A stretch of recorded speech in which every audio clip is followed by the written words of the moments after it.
We simply see Trade Talks as a health, info, and resource desert resolution. We see problems in third world. We see it not only as a food desert, but sometimes it's a health desert. Right? Amen? Right. And we want to do something about it right now, something positive about it right now. You are people who want to do something about the problem, not just look at the problem, observe the problem, and go on to the next step. No, we're here to do something about it. Trade Talks is one of those efforts. It is designed to bring our community together in small gatherings like this, where we can greet, meet, and eat as we hear about and discuss relevant health issues and answers for our neighborhood. Ladies and gentlemen, tonight we are blessed to have this great woman, this great doctor. Her name is Dr. Janine Dailey Garnes. Dr. Garnes is a native Houstonian and graduate of Bel Air High School.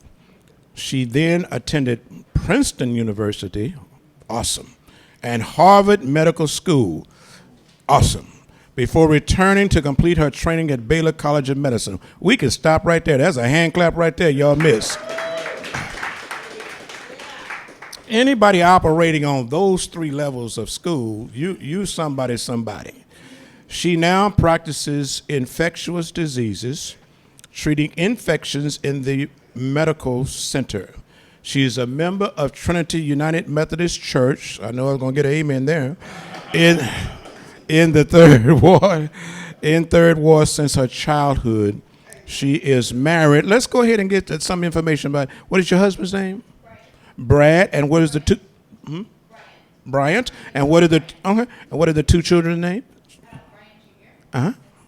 All right, she's married and has two children. You just heard their names. Stand on your feet. Come on, stand on your feet.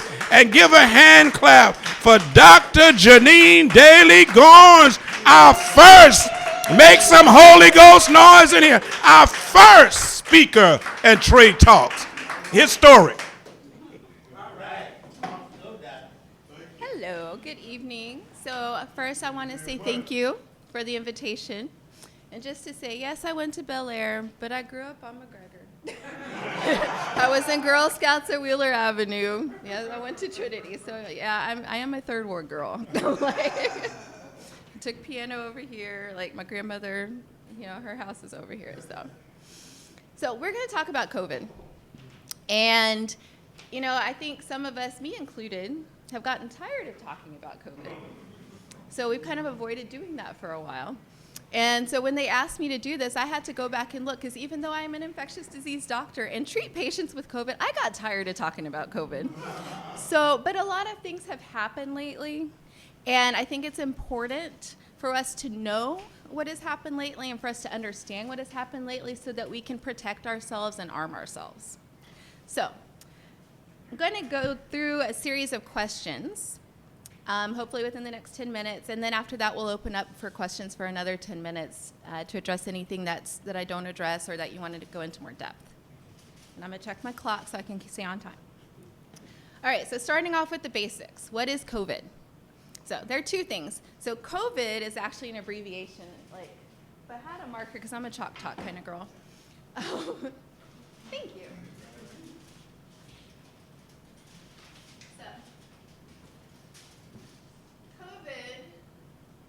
Comes from coronavirus disease.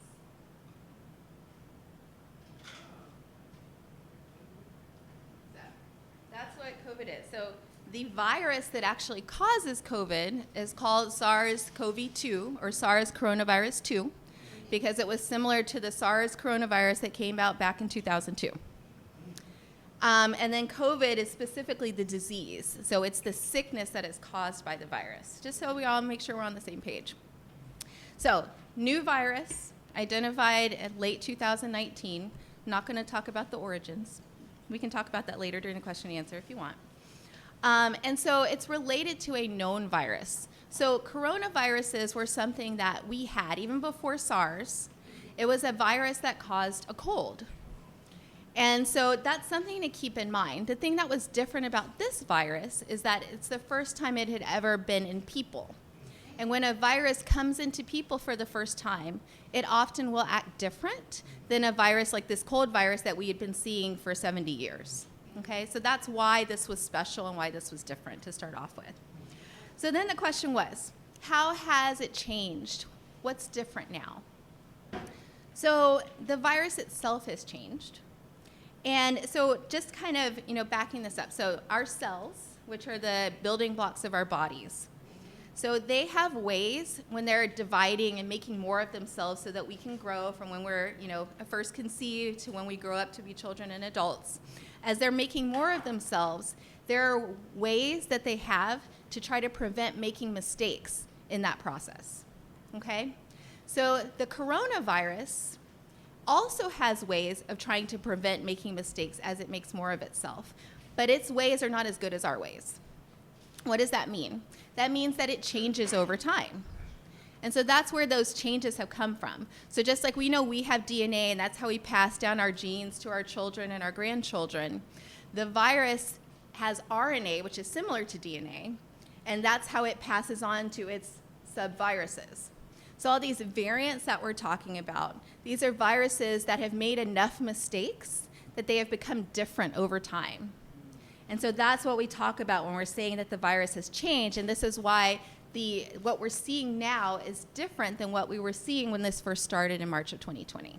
So, and the way that those changes have manifested themselves is that the virus acts different in that it can cause different symptoms from what it was originally causing, and it can also be easier or harder to catch the virus. Okay, and so those are the things that we've been seeing in the news about what's different now compared to 2 years ago. So as a result of the virus changing, the disease of COVID has changed. And so in what way? In general, it is not as severe as it was when it first started. And that's something that we tend to see. When a virus jumps into people for the first time, the virus, it's like it changed enough to get into people and to cause infection, and it changed enough to allow people to give it to other people, but it's not necessarily adapted to being in people. And so it can tend to cause very severe illness. Over time, as the virus is passed between people more and more, the virus changes to where it actually adapts to being in people. And what tends to happen is that it gets to be less severe. Now, there are also things that we have done as people, using our brains that God gave us, to try to facilitate that change. And, so some of that is developing medications, and the vaccine is a big part of that. And we'll talk more about that. So, what's different about the illness is that fewer people are getting severely sick when they get infected with COVID. Fewer people are ending up in the hospital. Fewer people are ending up on breathing machines and in intensive care, and fewer people are dying. And that's a blessing. That was really the goal, okay? And we'll come back to that too. So, what is the Omicron variant? So really what it is that, as I talked about those changes that the virus makes over time, we've had several different variants that we've heard talked about, okay? So we had the original one that came here in March of 2020, which was actually already different than the one that emerged in China in the first place, because the one we got was the one that came from Europe, okay? So then there was this alpha one, and I don't even know exactly what time the alpha period was, because nobody really talked about that until after the fact. I think the first variant that we all really heard about was the Delta variant, right? And that was last summer, so not this past summer, but the summer before. So that was the first variant that I think the press really talked about and, that the general public heard of. And then the Omicron variant, which got almost everybody in the wintertime. And so all of these variants are just that the virus has changed enough that it is noticeably acting different. It is noticeably more contagious in general, as what has happened. It's gotten more contagious over time, and it's caused different disease. And in general, for the most part, it's caused milder disease over time. And then the BA4 and BA5. So what those are subvariants of Omicron. meaning that the virus has changed enough that it is acting different than it did with Omicron, but not so much that they really want to call it a whole nother variant. And really, BA4 and BA5 have just gone on to be even more contagious than Omicron was, which, how is that possible? Because, it really seemed like the whole world got COVID last winter. And even if you look at the graphs, it really looks like everybody got it last winter. So, if you have symptoms of COVID now, if you have a home test available, if you can get a home test, it would be helpful to take a home test. The home test is not perfect. Just because it's negative does not mean you don't have COVID. You can still have COVID. The recommendation really is that if you have a home test and take a home test, to take one, and if that one's negative, to take another one in 24 hours. It's still not perfect, but it just increases the likelihood that if it was negative, that it really was negative. If you get positive, buy the positive. Don't take it, don't doubt it. Yeah, I got COVID.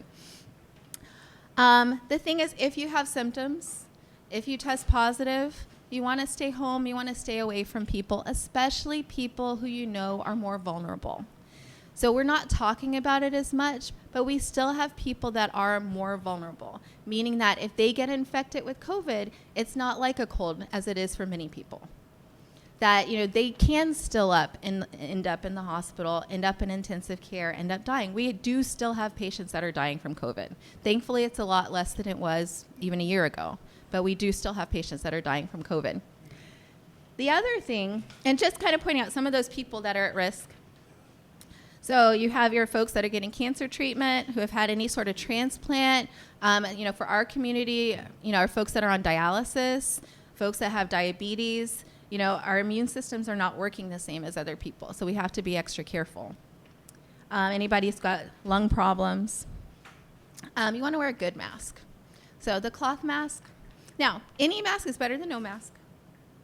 But so if you're sick, you want to wear a mask and protect in case you can't avoid being around people. You're in a household with other people. You want to try to protect the other people in your household, especially if they fall into one of those vulnerable categories. Okay? How long? So usually for at least 5 days. But at that 5-day point, the question is, are you still having symptoms? If you never had symptoms in the first place and you tested positive at 5 days, you're probably okay. But you still want to wear a mask to protect other people, even outside of your household, for at least another 5 days. If you fall into one of those categories where your immune system is not working normally, the recommendation is for you to try to avoid being around people for that whole 10 days because the possibility of you being able to pass on the virus is higher than someone whose immune system is working normally. Okay? All right, we're going to start talking about vaccines with the few minutes I have left. So, going back to something I said earlier, the original goal of the vaccine was not to keep people from getting COVID. The original goal of the vaccine was to keep people from dying from COVID, to keep people from ending up on breathing machines and in the intensive care and in the hospital. That was the original goal. The thing is, the drug companies got a little happy because when they first did the studies, it looked like, hey, not only does the vaccine do that, but it also keeps people from getting COVID. And yeah, it did, just for a short period of time. And if we go back to the fact that this is basically a cold virus, we get colds over and over again. So it's not surprising that you can get COVID over and over again. So really the goal, so people now are like, well, the vaccine doesn't work. It's like, no, the vaccine actually works very well. We have a lot fewer people ending up in the hospital in intensive care and dying. That was the goal. So I think we got to keep that in mind. So new vaccines. So number one, there are now 4 vaccines that are authorized for use in the United States. The newest one is the Novavax vaccine, which is what we call a protein subunit vaccine. And what that means is that it actually has a little piece of the virus in it. It is not live. It cannot give you COVID. It's a little piece of the virus that your body can develop an immune response to so that your body can then protect you once it sees COVID. Okay? So for the people that had issues with the technology of the mRNA vaccine, which was relatively new, not that new really, but relatively new, this one does not fall into that category. So the hope is that some of the people that were reluctant to get the mRNA vaccines might be willing to get this vaccine. Okay? Should you get vaccinated? If you don't have contraindications, the recommendation would be for you to get vaccinated. Why? So, some of the numbers out there. So for people who have been vaccinated at all versus people who have not been vaccinated at all, the risk of death is 12 times higher for people who have never been vaccinated. Death, dying from COVID, 12 times higher for people who have never gotten any vaccine compared to people who have gotten some vaccine, okay? Getting a booster. So people that have gotten, say they just got the first two doses, but they haven't gotten any boosters, okay? Those people are 5 times more likely to die compared to someone who's boosted up, okay? So yes, we would recommend that you get boosted. For the people who have gotten 1 booster versus the recommended 2 or more boosters, the data says 2 times more likely, okay? So there is still a benefit to getting boosted, okay? All right, so we've got this new booster out right now. What is the difference between this booster compared to the original vaccine? So the original vaccine was built based on the virus that was circulating back in March of 2020. And we just talked about the virus that is circulating now is different. So this is like the great-great-great-great-great-grandchild of the virus that was circulating back in March of 2020. So it has changed. And so the hope is that by including the virus that is actually circulating now or more recently, because there's always a little delay, that there will be better protection. You know, to be completely honest with you, I think the data is still out, but that's what's actually available now for a booster. The only boosters available are basically the mRNA boosters for these subsequent doses, okay? Just the mRNA, so the Moderna and the Pfizer vaccines, those are the only ones that are authorized for these additional boosters right now. And they're about, right now, it's only that this new booster is only authorized for 18 and up, but they're saying that there might be a booster authorized for 5 to 11 years. Actually, probably 12 and up, sorry. Probably 12 and up, but 5 to 11 years probably mid next month. Okay. And then briefly, because I'm running out of time, long COVID. Basically, how do we define long COVID? So someone who has not returned to the health status that they had before they got COVID, 4 weeks or more after having COVID. That can manifest in a lot of different ways. That can be fevers that come intermittently. That could be fatigue. That can be depression. There are a lot of different ways that can manifest. We can talk about that more during the question and answer. But you know, the answer is, you know, see your healthcare provider. Hopefully you have a good relationship with your healthcare provider. If not, seek another healthcare provider. So I'm going to stop there. I'm happy to take questions. Let's give Dr. Garnes a hand. Wonderful, wonderful job. Beautiful job. We thank her for that. Right?